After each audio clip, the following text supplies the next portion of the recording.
মৃত ব্যক্তিকে স্বপ্নে দেখলে তাকে আমরা যে অবস্থায় দেখি তা কতটুকু সত্য, এবং শয়তান কি মৃত ব্যক্তির রূপ ধারণ করতে পারে? মৃত ব্যক্তিকে স্বপ্নে দেখলে সেই ব্যক্তিকে সঠিক আমি যা দেখেছি হুবহু সেই অবস্থায় তিনি আছেন এমনটি হলফ করে বলা কঠিন। স্বপ্নের ব্যাখ্যা সম্পর্কে ওয়াকিফাল জানেন, এটা ইসলামের শাস্ত্রসমূহের মধ্যে গুরুত্বপূর্ণ একটা শাস্ত্র হলো স্বপ্নের ব্যাখ্যা শাস্ত্র। স্বপ্নের ব্যাখ্যা নবী করিম সাল্লাল্লাহু আলাইহি ওয়াসাল্লাম বলেছেন, কিয়ামতের আগে ইমানদারদের সত্য স্বপ্নের পরিমাণ অনেক বেশি হবে, এবং দুনিয়াতে আর নবী রাসূল আসবে না, নবুয়তের ধারা নাই, কিন্তু ইমানদারদের ভালো স্বপ্নগুলো এগুলো নবুয়তের একটা অংশ, এগুলো নবুয়তের একটা, যেই স্বপ্ন আপনার কাছে মনে হবে এটা ব্যাখ্যা সাপেক্ষ এবং এটা অনেক সুসংবাদ বহন করছে, ভালো কিছু ইন্ডিকেট করছে, স্বপ্নের ব্যাখ্যা বোঝা মানুষ এগুলো বলতে পারে। দুঃখজনক, স্বপ্নের ব্যাখ্যার এই শাস্ত্রটি আজ আমাদের সমাজ থেকে হারিয়ে যাচ্ছে। এমনকি আলেমদের মধ্যেও মাসাইল সম্পর্কে আপনি বিশেষজ্ঞ পাবেন, আপনি তাফসির সম্পর্কে বিশেষজ্ঞ পাবেন, হাদিস সম্পর্কে বিশেষজ্ঞ পাবেন। দুঃখজনক যে স্বপ্নের ব্যাখ্যা বুঝেন এরকম পণ্ডিত, এরকম বিশেষজ্ঞ মানুষের সংখ্যা সমাজে অনেক কম। তো যাই হোক, এই মানুষগুলো ভালো বলতে পারেন স্বপ্নের ব্যাখ্যা কি।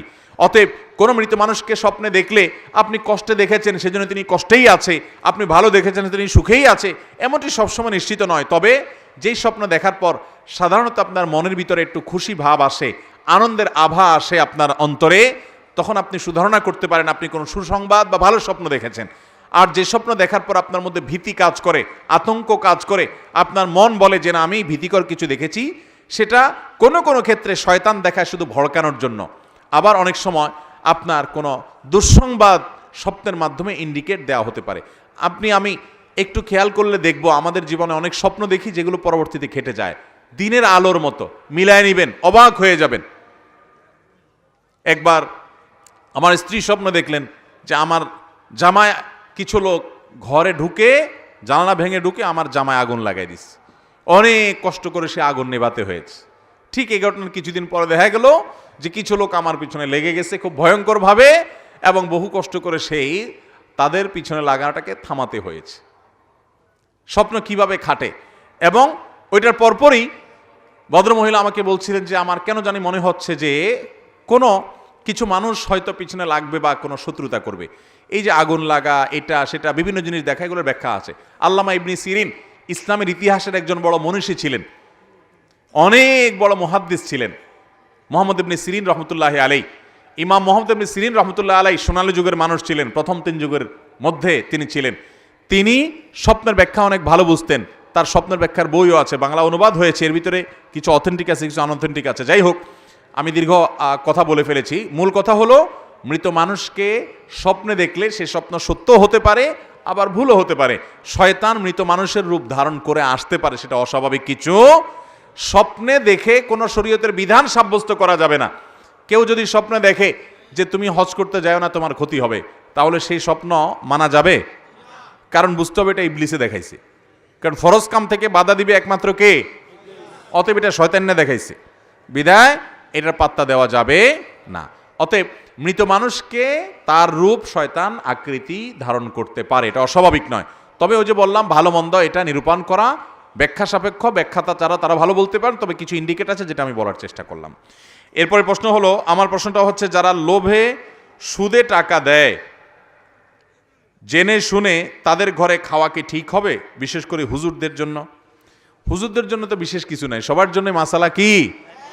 হারামটা যদি হুজুররা খায় হারাম হবে, যারা অহুজুর তারা খাইলে কি হালাল হয়ে যাবে? যারা হুজুর না তাদের জন্য কি হালাল হবে? শুনে রাখেন, যার উপার্জন শুধুই হারাম উপার্জন, অন্য কোনো হালাল উপার্জন নাই, এই রকম লোক যে সুদের টাকা লাগায় সেখান থেকে তার উপার্জন হয়, ওটা দিয়ে তার সংসার চলে, আর কোনো হালাল উপার্জন নাই। একটা মদের দোকান আছে, মদ বিক্রি করে, সেখান থেকে লাভ আসে, সেটা দিয়ে সংসার চলে, অন্য কোনো উপার্জন নাই। ওই লোক যার অন্য কোনো উপার্জন নাই, যা আছে সবটুকু হারাম, সে যদি আপনাকে হাদিয়া দেয় বা দাওয়াত দেয়, ওইটা খাওয়া আপনার জন্য হালাল না, হারাম। ওইটা আপনার জন্য খাওয়াটা জায়েজ হবে।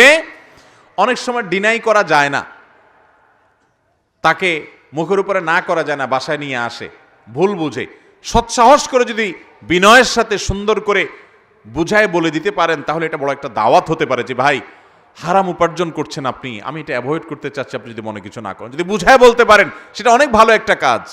যদি না পারেন তাহলে অন্তত নিজে সেটা ভোগ করবেন না, অন্য কোনো গরিব মানুষকে দিয়ে দিবেন, তারটা তাকে ফেরত দিতে না পারলে কিন্তু নিজের পরিবার লোকদেরকে খাওয়াবেন না। কারণ হারাম যে উপার্জন করেছে তার হালাল কোনো উপার্জন নাই, শুধু হারামটাই আছে, ওইটা আপনাকে খাওয়াইলে আপনার জন্য খাওয়া জায়েজ হবে। আর যদি কারোর মিশ্র উপার্জন থাকে, বুঝেন মিশ্র উপার্জন মানে কি, হালালও আছে হারামও আছে।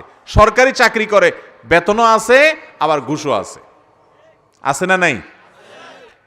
বেতনও পায়, টিন চুরি গম চুরিও করে, মিশ্র উপার্জন, হালালও আছে সাথে হারামও আসে। দোকানে কাজ করে, মালিকের বেতনও পায় আবার ক্যাশ থেকে চুরিও করে, আছে না নাই?